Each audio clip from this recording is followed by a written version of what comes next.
Guys, in this tutorial we'll tell you how to enable or disable rate and share page in your app. But before moving ahead, let me brief you about this page.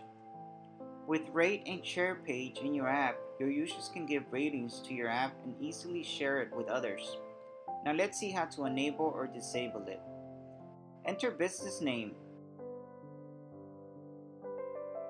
and click on next. As per your business name, the owl will suggest you some specific categories. If you can't find the appropriate category, click on View More Categories. Here you will see all the categories. Choose the one that best suits your business. Once done, click on Next. Now select an app design as per your choice and click on Next. Now scroll down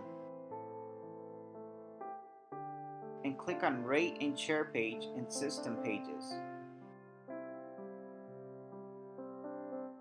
Here's your Rate and Share Page name.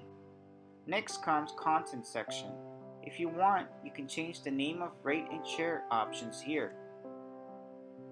Moving on to Advanced Settings. By default, Rate and Share Page is enabled. If you want, you can disable it from here.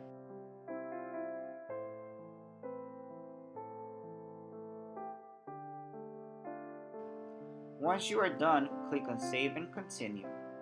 That's all for now. Stay tuned for more updates. Thanks for watching.